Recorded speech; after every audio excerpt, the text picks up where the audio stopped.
Yeah, this is Ray Bangman Hill.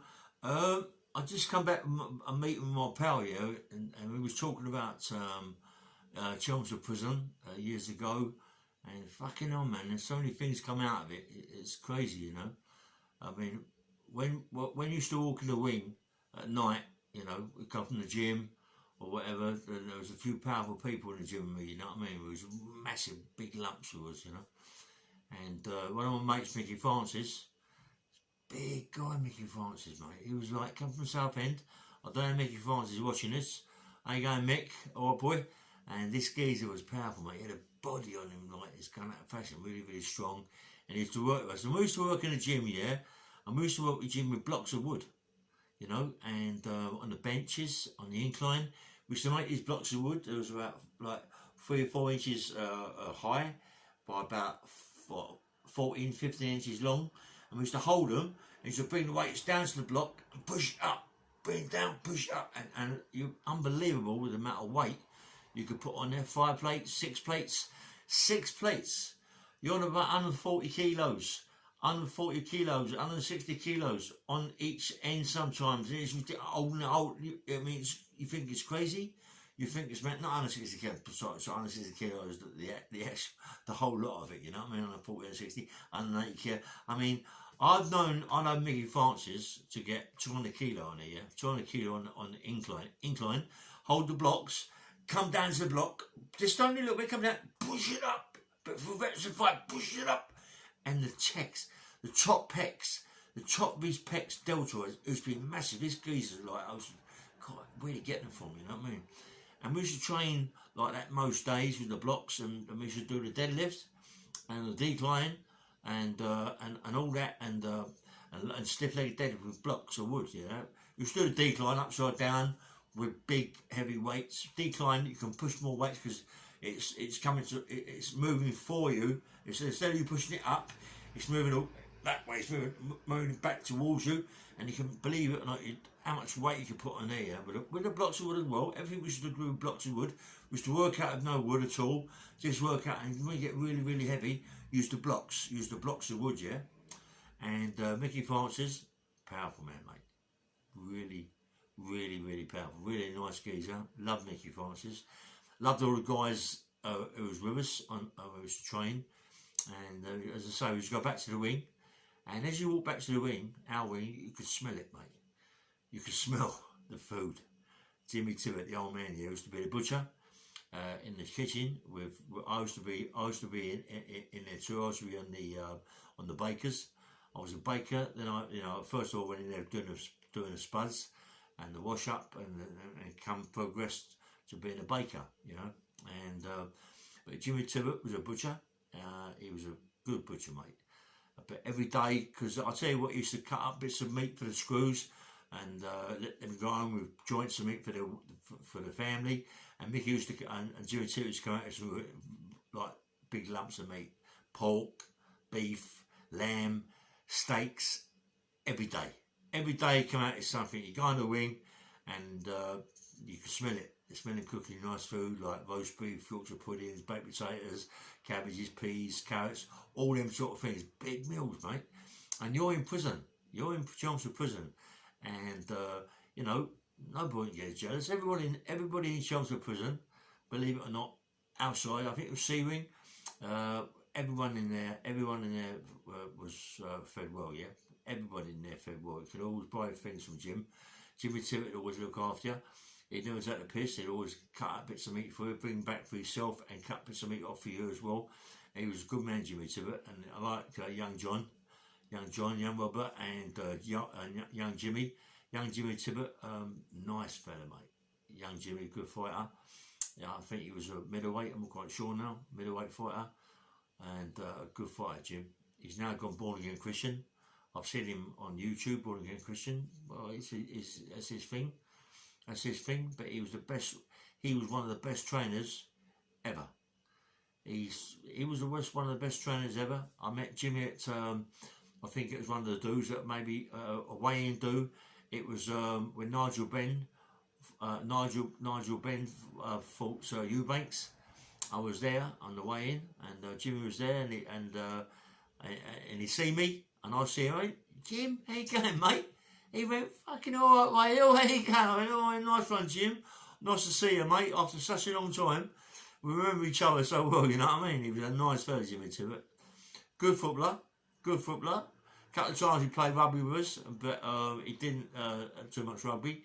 But good footballer, and what a great boxer. Great boxer. The old man, strong, mate. The old man was just powerful, big man. His hands were massive. I mean, when he was in the kitchen, he walked around that kitchen with a bit of authority. He was who he was, a very powerful man, very dangerous to people in their own right. So big scrap yards and all that, you know what I mean? And they were proper people. They couldn't fuck about them outside. You got young Robert, brother John, Jimmy, and the old man. Very powerful man, very liked and disliked by lots of people, but more likes, And Jimmy's telling a story. I see him on YouTube telling a story about his life and bits and pieces. And in Chelmsford Prison, he was a very likeable guy. Loved him to death. And what else can you do? I mean, in Chelmsford Prison, mate, we had it our own way. There was never really. I mean, a couple bits of trouble in there. But say with that when I was with George Davis and George Wilkinson and a few other people had bits of trouble in there, but not much really. Not much really. I mean, the prison run itself, Screws was just pushed aside. They give you what you wanted. I mean, I had a cell.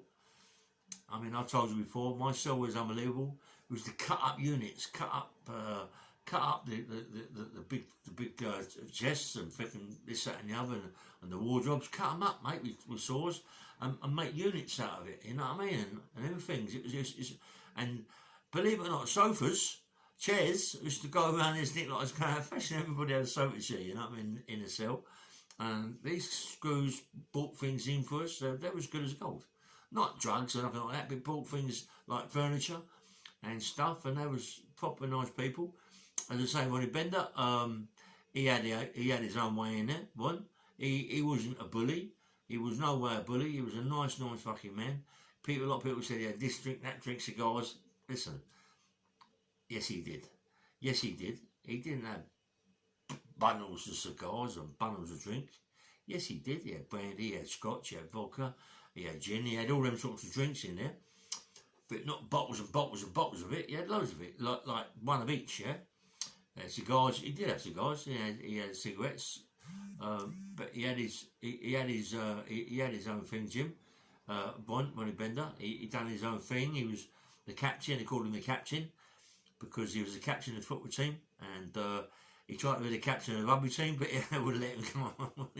he tried to cut the games, Jim, Ronnie Bender. Ronnie Bender, and he got hurt a few times.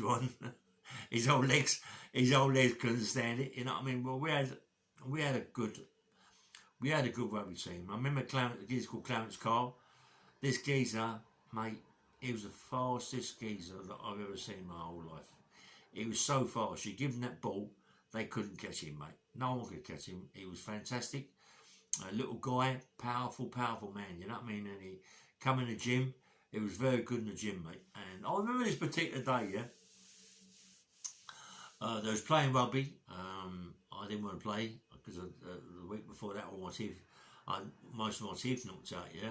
From a team called Gray's End, all these solicitors and barristers, they knocked most of my teeth out the front.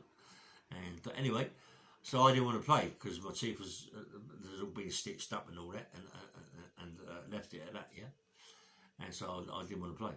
So anyway, I was training by this big shed, all concrete there, big metal shed on this concrete base, yeah. And they let us take weight. We had big weights out there in his shed. I mean, come on, what other Nick has big weights and bars by the fences? It's crazy, you know what I mean? The Nick was the greatest Nick in the world, mate. Such a good Nick, you know what I mean? And you could train out there at night, in the daytime, in the afternoon when people were playing football or rugby and all this, and I was to train. And I had to be one of the most powerful men in British jails, English jails, without giving myself a G up. I was very, very powerful, very, very powerful, very big. I mean, come on, I mean, I was massive, you know.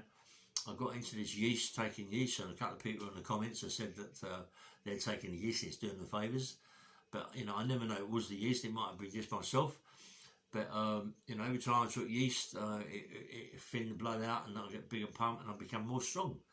I wasn't on steroids or anything like that in the early days, in Albany and Chelmsford and in places. And, you know, I was massive. Massive. I mean, for me to go all through what I went through in Albany and all the other nicks in 1074 when they tried to kill me, and I come at the end of the day, I wound up in Chelmsford about 9 stone, 8.5, 9 stone. And I come out of Chelmsford prison a big man.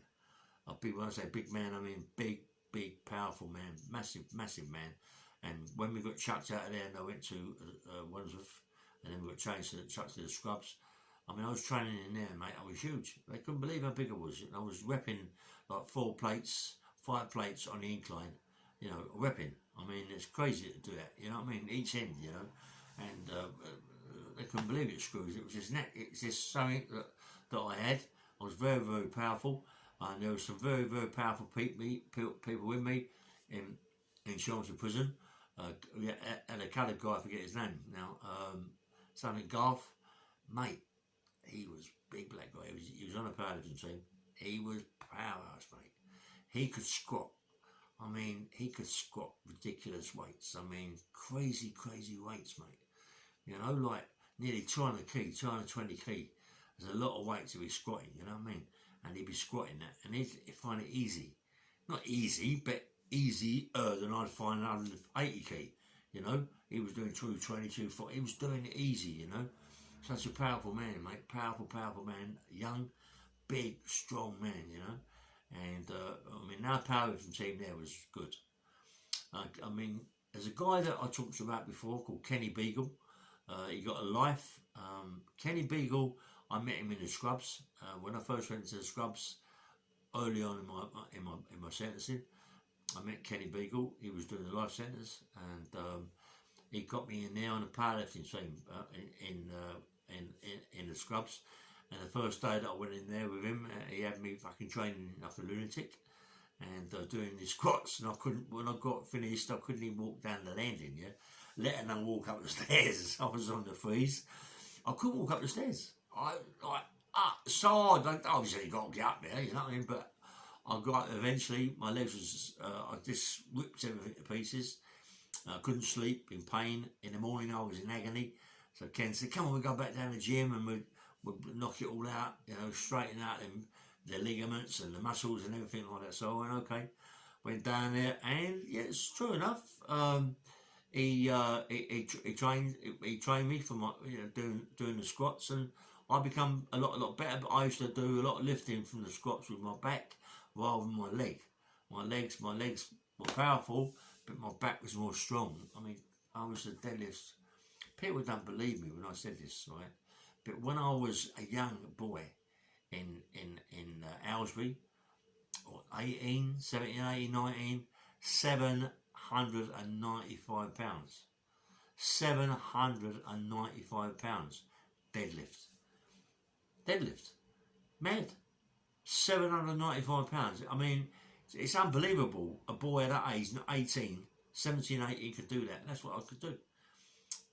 It's mad. I was very, very, very powerful, mate. I'm still very powerful, you know what I mean? I'm going to chuck weights about now, but nowhere near like I used to chuck weights about. Obviously, it's my age, it's the joints don't take it no more. But, you know, in them days, it was like, I loved it, mate. I loved it. As I say, when I used to play rugby, and we was outside and doing our training, I always used to, when I get outside, do a decline. I used to love my decline, laying upside down doing a decline, and I used to do phenomenal weights, 4 or 5 plates each side, repping them. That's 220, 240, repping it on the decline. You know, I used to use the blocks out there, blocks of wood, and do phenomenal weights. And I'd finish off doing deadlifts and stiff leg deadlifts and all that on the blocks, stand on the blocks and do stiff leg deadlifts, you know, and touching the floor. You got a block which is about, what, I don't know, maybe 12 inches, stand on the block, go down to the floor with the weights and pick it up. And then my back was massive, yeah. And when we finished, I was walking across the field, going back to the wing, and you had the rugby players all coming back, and the rugby players they played, and I could hear them saying, "Fuck me, who's that guy? He's massive. Who's that guy there? He's massive." I was huge, honestly. I was huge for being in prison and being on prison food and being on the East and all that game. I was absolutely massive, very, very powerful. I couldn't get those shirts to fit me. That was impossible. I couldn't get a shirt. It doesn't matter if a shirt was 20 inches around the waist, but it's the arms and the shoulders and the neck that I couldn't get to fit me. Yeah, it was massive, mate. And you know, and then I mean, listen, let's go back to the food with Jimmy Tibs. A couple of times he's invited me up to the Ronnie Bender cell. That's where they used to have the food, cut up the food, and go in there and the smell. Come on, the smell of roast beef, roast lamb, roast pork was just like too much. You know what I mean? You had proper people in there. You had Jimmy Tibs. You had the old man Gypsy. You had, I think, I'm not quite sure if Robert was there then. You know what I mean? You had fucking. There was Togie Ludlow, that little firm in there that all get in there and everything. The guy that I had a row with, he was in there. There was some. Alan Dixon was in there. There was proper nice people in there. Terry Millman, who died. Lou Swallow. He'd have a lot in there. You'd all get your meal, mate. You'd all be looked after. You know, all be walking around the wing with your food. You know, bang up and not bang up, or bang up and not, and that's it. And then they get undone. All your powers in there. Oh, the Nick was different kettle of fish, mate. Different kettle of fish. Everybody had a little bit of scotch, a little bit of brandy, bit of vodka. You know, and it was good. Cigars, and it was the best Nick you could ever possibly be in. You know what I mean? It was like, I mean, Albany was good when I first went to Albany, all them people in there, but Chelmsford was the best ever. I mean, you had people like Mickey Green in there, like Mickey Green and my mate Tony Edlin, my mate Rocky Edlin's dad, Tony Edlin, nice geezer, mate, glasses, good looking guy, always cleaning his teeth with his picks, spent a fortune on all his teeth. Always, that was in them days, cleaning his teeth, 77, 78, 76, 77, 78, clean his teeth all the time, clean his teeth. Good looking guy. Mickey Green was absolutely minted, multi-millionaire. He could buy the fucking Nick, he could buy the prison, you know what I mean? But he used to buy all the food for Tony Edlin, and they used to eat. Tony Edlin used to do the cooking. And Mick sometimes would be down there with Tony cooking food, and it's I mean, it's unbelievable the amount of people that was in there, and you see these films on telly, these mafia films where they're all chopping up the garlic and eating this and eating that. That's exactly how it is, mate. That's exactly how it was in Chelmsford Prison. Chelmsford Prison, you couldn't beat it, mate. You couldn't beat it. Everybody in there, there's people in there, fantastic singers, people in there, fantastic artists, people in there could do sculptures, people in there could fight, box, people in there could play football, people in there could play rugby, good. Everyone in there was good at something, yeah? You had another wing that no one is taking notice of. We never even knew that wing existed. The only time I knew that wing existed was when we used to serve out the food, you know, and I was always on the hot plate and they was just coming through to get their food, but that was the only time I ever knew. And one face that I remember from that wing, I think it was B wing or A wing, I'm not quite sure, one face I remember was a guy called Ray Rosa, gangster, mate, proper, because he was doing such a little time, I think he was doing 2 years, 3 years, he couldn't get onto that wing, but he used to come out, exercise, and went a big exercise yard and talked to that lot, Jimmy Tibs and all the others.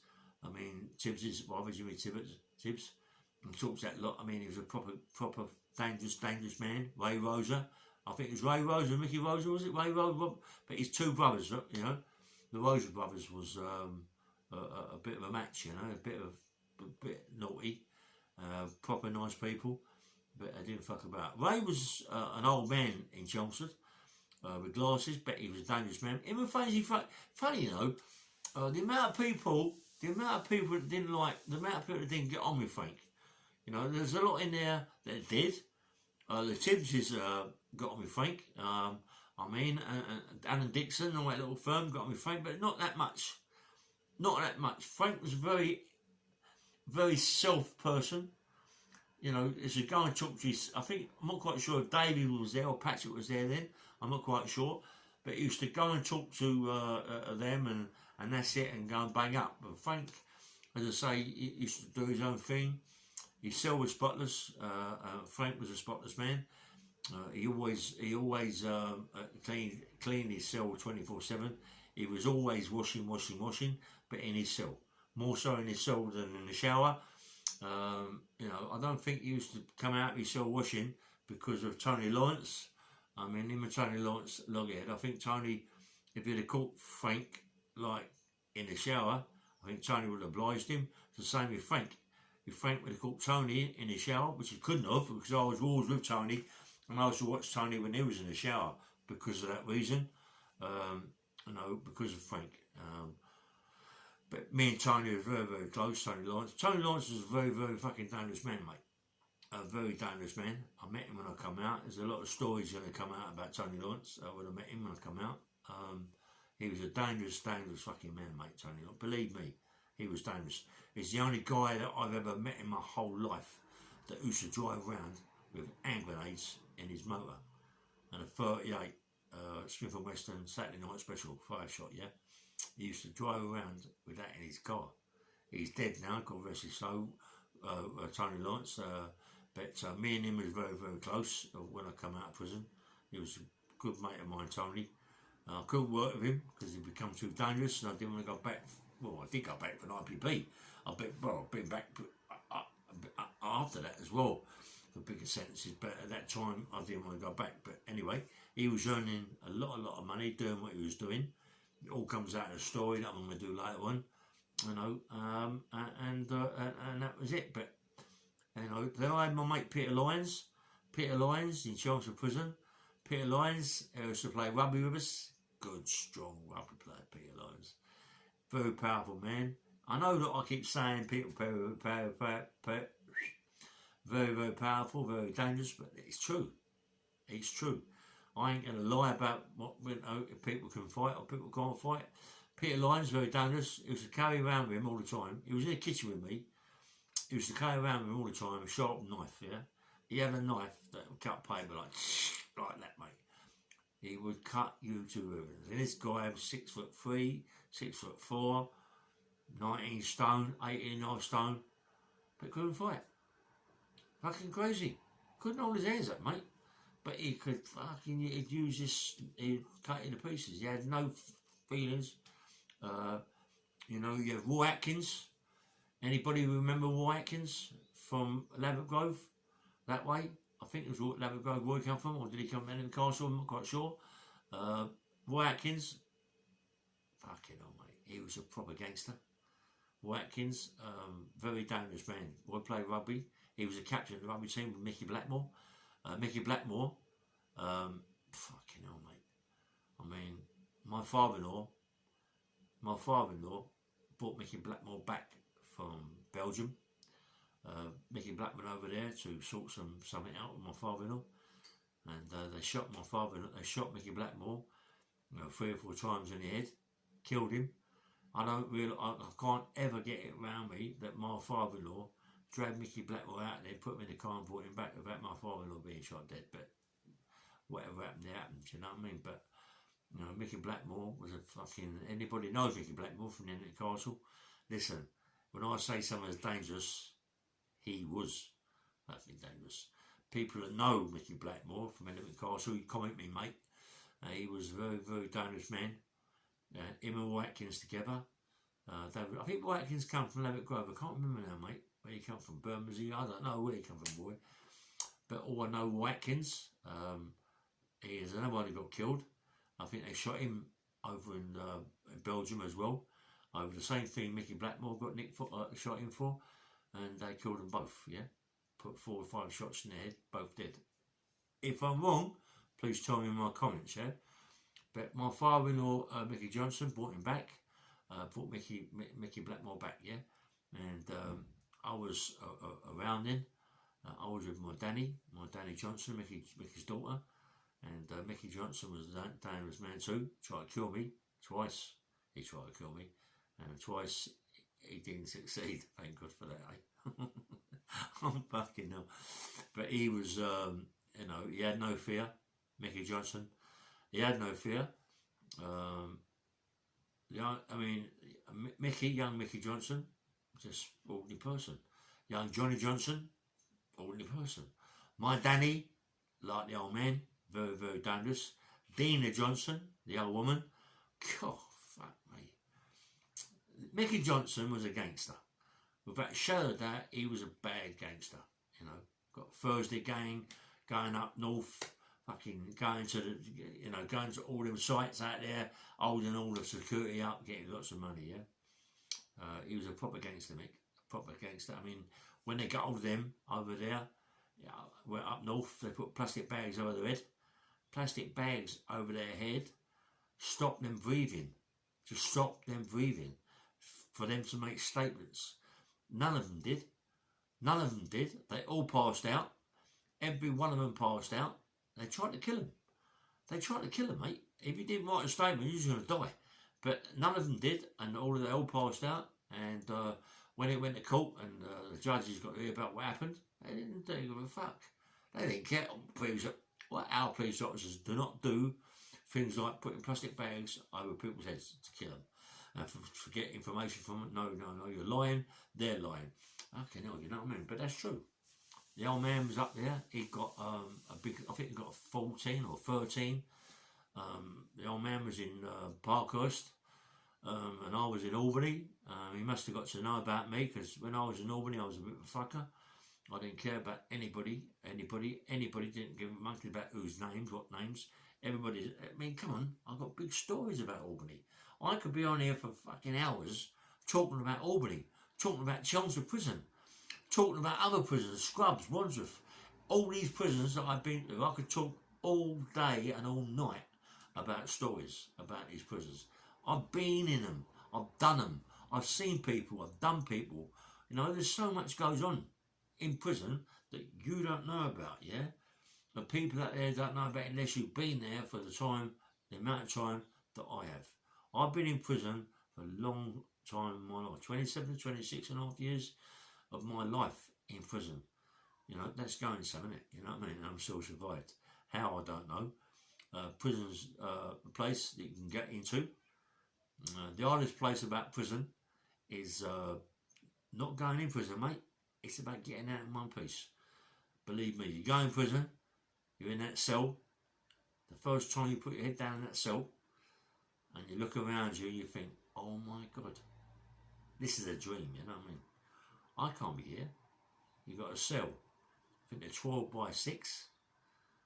You've got a cell, 12 by 6, a picture board, a cupboard, a table, a chair, a corner unit when you first go in prison. I'm on about 60s. 60s! In the 60s. Now it's like a fucking holiday camp. But in the 60s, you go in a cell as a kid, when I was only a boy, you're going in there doing a big sentence, and you're laying down in that cell, and you're looking about it going, oh my God, I can't do 3.5 years in this. I can't do 7 years in this. I can't do 21 years in this. I can't do an IPP in this. But mate, we do it. We do it. We do them sentences. We put our heads down and we do them. We forget about the outside world. We forget about the outside world. That's the problem today. Today they've got mobile phones. They got tellies in their fucking cell that tells them everything about the outside world. And it's hard to do your bird, mate.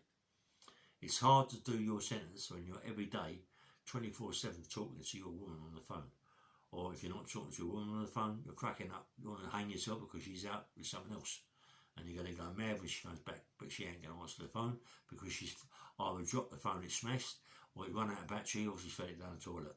Everybody knows the same stories. It goes on and on and on. But as I say, when I first got my bird, I went to my ball stall, but I went to the scrubs, mate. I went in there, mate, and I went, oh my God. I was a kid. No, sorry, I was in Ashford. Ashford as a young kid, 14, 13, 14 in there. A young kid, but young kids don't care. Young kids don't give a fucking monkeys what goes on, because we want to be, and we wind up being gangsters. That's the problem. You know, you always want to be that big time Charlie Potatoes, because when you go in there as a boy, you go into the canteen or to where your food, and all of a sudden everybody in there bigger than you. You want to be like them. I want to be like him. He's fucking hard, not him. I want to be like that when I grow up. I want to be like him, because that's how it is, yeah. And then you get bigger, and then you go to another nick, and you go, oh, fuck me, hold up, who's that over there? Hold up, that's fucking, what? That's the Greys over there. Fucking hell. Or that's the train robbers over there, you know what I mean? All of a sudden, it goes on and on and on. Then later on, you get people going, who's over there? Fuck me, that's that Ray Hill. Poor fucking hell, he's a white bad bastard, he's a white, I can't name Ray Hill, mate. Look at the size. And that goes on. You now run up like them, like when the kids are saying, who's that? And that's you. You know, and it goes on and on and on, mate.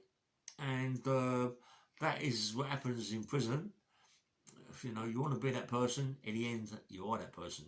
If you last in prison, you know you've got to be. It's survival of the fittest in prison. People go, yeah, fuck that. Listen, mate. Let me tell you about prison. You've got to train in there, mate.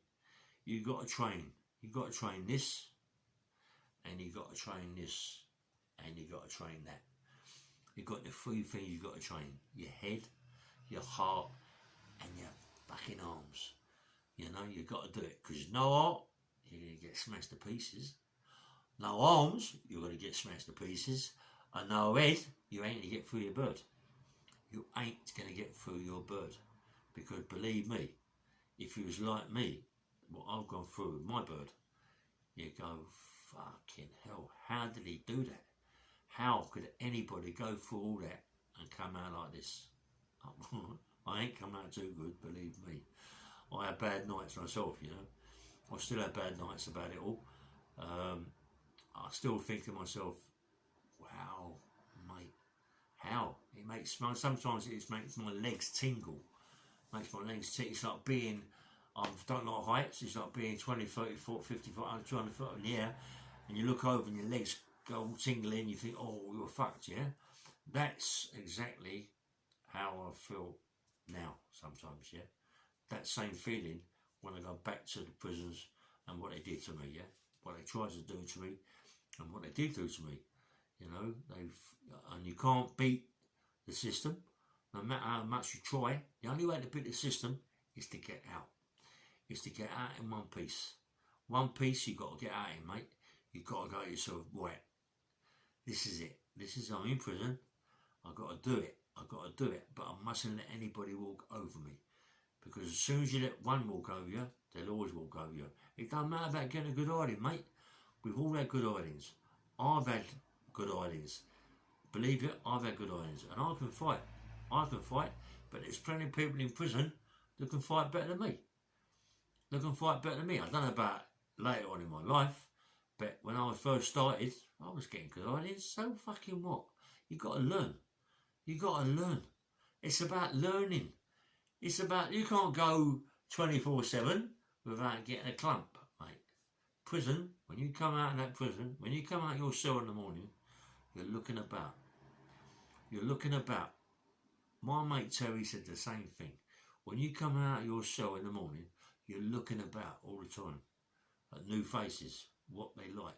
You're looking about at people walking about like nutcases, screaming, shouting, shouting. You got other people that don't say a word, just walking around slowly, walking around in hot water. These people are walking around with hot water with sugar in, and someone's going to get it in their face. They're going to throw sugar over someone, burn their face off, and they're going to cut them at the same time. As the person's up screaming, ah, they're going to cut them around the belly and all them things around the arse. Please believe, yeah, I've been cut lots of times in prison, in the bellies and all that, and stabbed, you know, but you got to get out, mate. You got to get out of them places. We go in there as boys, and we come out as gangsters. We come out as gangsters, we do gangster things, and then we go back in. We don't want to go back in, but we do. When you go back in, being that you're certain gangsters, you get big confiscation orders, you got to pay that big confiscation order. 9 times out of 10, the people that have gone in prison are cocaine or crack. Very rarely are they on heroin that go in prison, but when they go in prison, they get on heroin. I don't know what it is about fucking heroin. I never took the shit in my life, but the good faces in there that go on it, yeah? That go on it, they can't do their bird without it. I've seen people screaming. I've seen people crying their eyes out. Fight over, please. Swing a line, please. I'll pay you later. Just crying because they can't get it. How about doing your bird like that, mate? How about doing 10 years, 8 years like that? Is that what it is about? Is that what you want to do? Is that the way you want to do your bird? And that's exactly how it is in there. People can't do their bird. I went in prison at one time as a crackhead. I had bundles of money, but I went in prison as a crackhead. I got off of crack. It took me 2 years. 2 years in prison to get off of crack. The way I got off it is I worked. Every day I worked as much as I could. I trained in a gym as much as I could. Train. I went to bed early, gagging for something, drinking water. Can't sleep, tossing and turning. Wake up in the morning, looking at my pillow, and your pillow's full of your fucking hair. Your pillow is full of your hair, or your hair's falling out. That's how it is, mucker. That's prison. If you can't do prison, don't do the crime. If you can't do what I'll be talking about, don't do the crime. If you can't get hurt now and again, don't do the crime. If you're going to lose your fucking hair, don't do the crime. If you're going to lose your family, don't do the crime. Because that's what happens. You lose everything. You lose... So look, when they take your liberty from you, that's the biggest thing they can ever take. You think. Because it ain't. The biggest thing they're taking is your fucking family's lives. Your mum, your dad, they're suffering for you being in prison. It's killing your mum. It's killing your mum. Your mum gave birth to you, mate. And it's killing her that you're in there. She's coming up to see you. She's seeing the way you are. She can't take it, mate. You're killing your mum. When your mum should be doing 99, 100 years, she's doing 70 years, 80 years, because you're killing her. You've got to remember this, mate. This is what prison's about. It's not just about you. It's about people out there. The people out there that you hurt. Your wives, your kids. You go in prison. I've done a big thing when I was out there. I robbed this bank, but they got all my money. Now I'm doing 20 years. And now you're doing 20 years. They've took all your money. They've got everything. Now your wife is suffering, your kids are suffering. You're in prison trying to be big time child potatoes. You ain't got a tenner. Your wife ain't got no money to send in you. Everybody out there is not giving you a tenner. They don't care about you. They're fucking so lucky you're away. Listen, I'll go on and talk about this shit. This is Rail. I hope you like my podcast. I've gone on a bit about other things, but this is how it is, yeah? So, Israel, sorry, this is bang. I'll get carried over myself now because of this. It's Bang Bang Mail. Please like and subscribe. And, you know, everything soon is going to hit you, mate. Okay? Everything soon you're going to hit, it's going to hit you and you realise what's happening in your life. Okay? So, love everybody out there, mate. This is not live. Anyway, like and subscribe. I'm not on drugs. Take care.